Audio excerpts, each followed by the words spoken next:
Hello everybody, and welcome to this episode of G-Bear's Off-Grid Ways, a homestead in the desert. And yeah, we're looking at the almost full moon. It's getting there.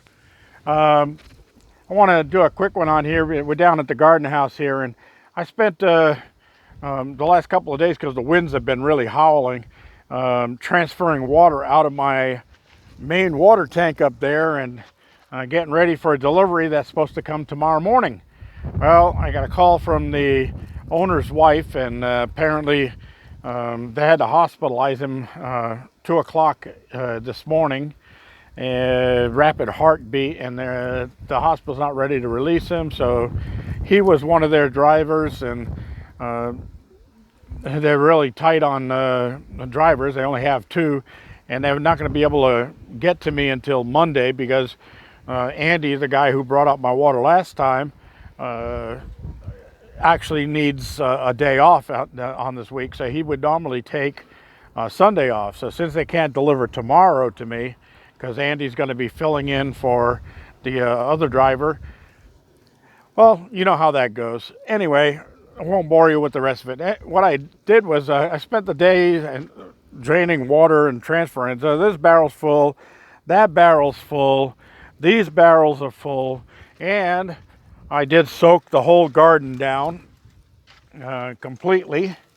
As you can see, the soil is nice and dark because I got a lot of water into this thing. And what I was planning on doing was, this is where I put the third tote in, and I got my double connection on there. So the top one will be where my reach out garden hose spot watering will come from.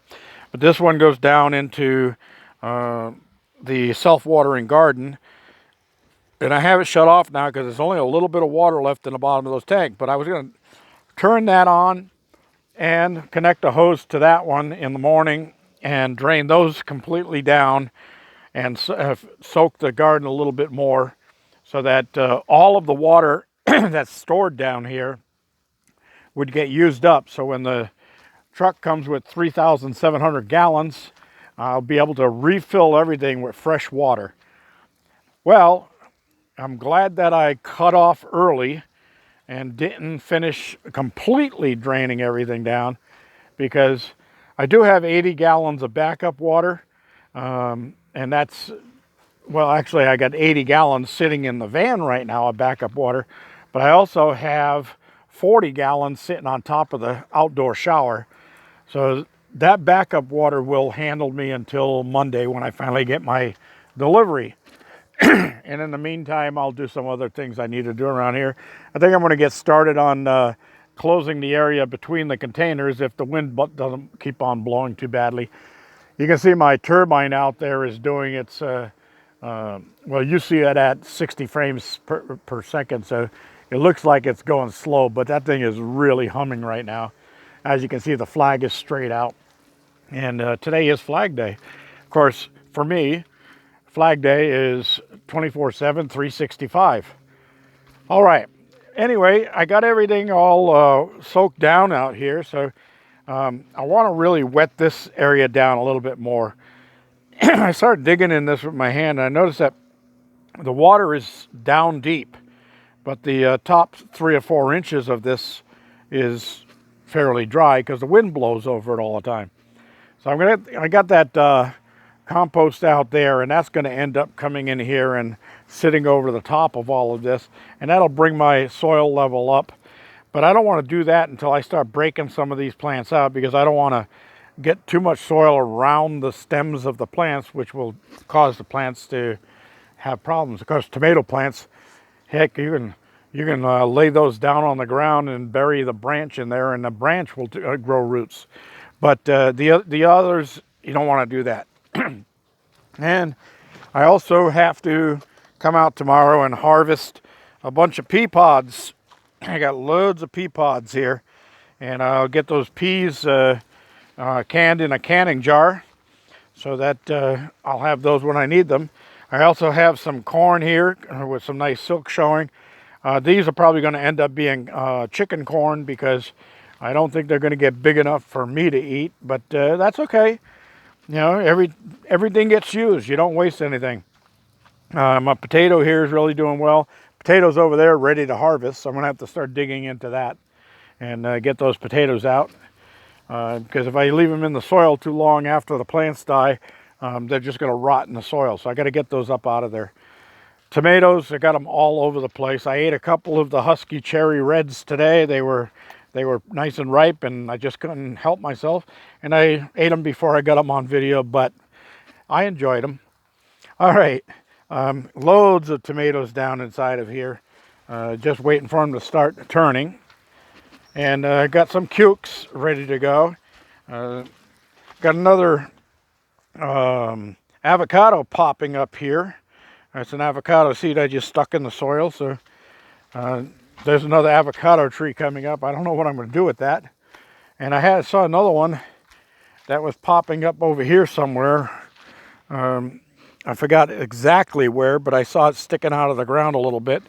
And that was interesting because I remember sticking the seed in the ground after eating the avocado just for the heck of it. And it took root. So I'm going to have another avocado. Yeah, I've got a cucumber down there. It's going to be ready for harvest tomorrow. That one's going to go in my lunch salad.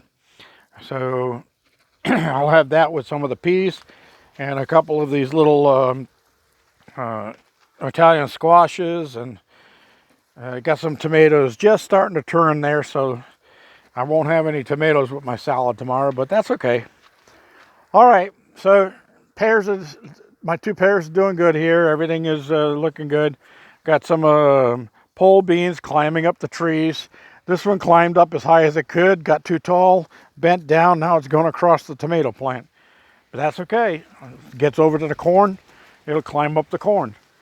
So I'll be getting some beans off those pretty soon, and I've got some coriander seed ready to pick off of this plants right here. That's all good stuff. All right, so let's head on back up to the cabin side. And I did pick up some wood already to get started on closing this side of the containers and moving that sliding glass door set over. And I promised that I would, and I will, pull the handle off of there and do a video on rekeying a lock or repinning a lock to a new key, because I don't have a key for that. I'll have to pick the lock open in order to do that. I don't know if I'll be able to show you how to do that, because you can see that on some videos, but I don't, as a bonded locksmith, I have to follow the rules. And I promised that I would not show unauthorized people how to pick locks. All right. I bought a Fortress Ultra Quiet, and this thing is pretty cool. That's how loud it is. The only problem with it was the one that I replaced this with was a Husky, and it was a 150 PSI. This is only 135 PSI, and this one cuts off at 130 PSI. So it's not really a good replacement, but it has two cylinders that are running down there instead of just one, and it is a lot quieter, and I think it'll be fine to run my air tools that I need, my nailers and things like that. And it's really is lightweight. I mean, so it's a lot lighter than my other one. That's going to save me money, because I always have this thing in the van with me, and I have solar in the van, so, and an inverter, so if I had a low tire, I can inflate the tire from here. But look, this cut off this time at like 122. Didn't even get up to 135. So I saved the box just from Harbor Freight, and if it doesn't correct itself pretty soon, I'm going to take it back. Another thing, I bought some more solar charge controllers I found on eBay, and these are MPPTs, and these are 100 amp. And they have USB ports 2 amp USB ports. And then you got your solar, your battery, and your load connections on this. And it's got a good LED display. I bought 2 of them, and they were under $50 for the 2 of them. So I'm going to give those a shot.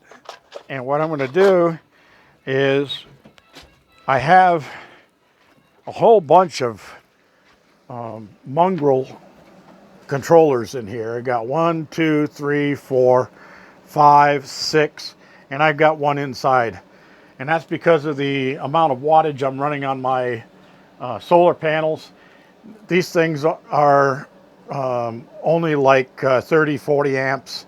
I think that one was a 60 amp, but that's a 30 amp.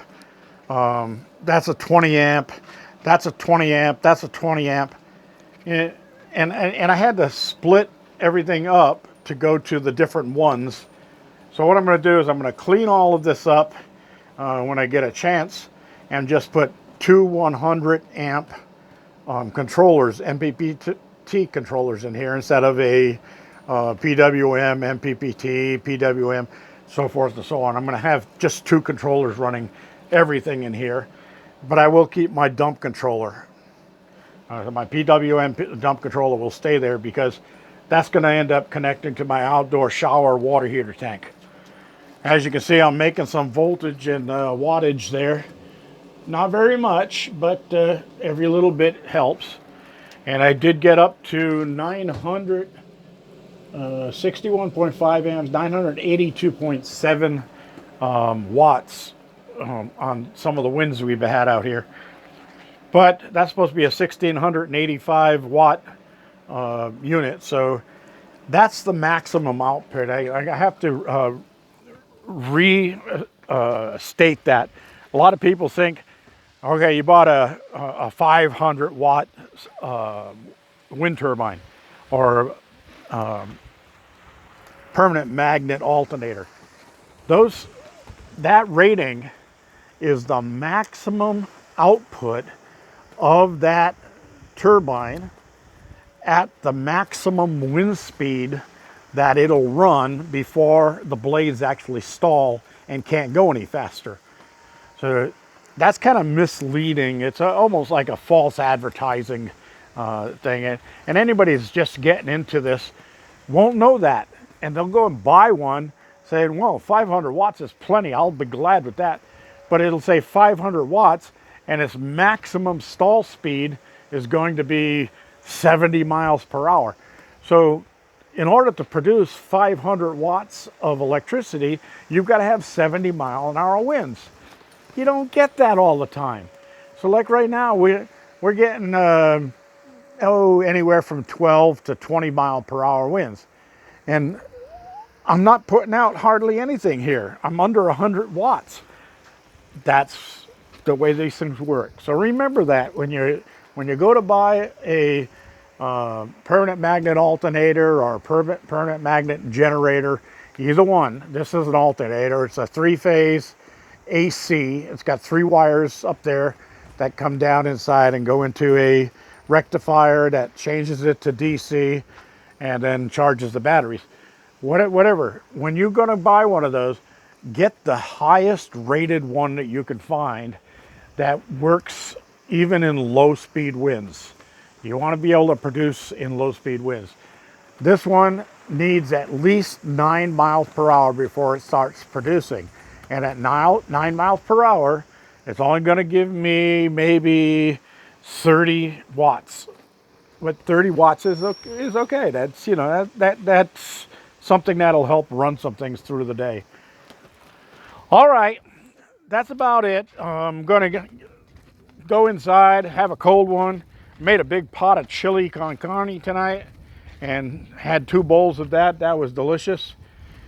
I'll be using the outdoor shower because the tank is drained down so low I won't be able to get pressure at my indoor shower. But that's okay. I'll make do for a couple of days. G-Bear, reminding you to give me a thumbs up down there. And please subscribe. Subscribership has dropped off. Anybody has a reason for that? Let me know in the comments section. Give me your thoughts Give me your opinions. Give me your questions. And don't forget, share it with others. G Bear, signing off.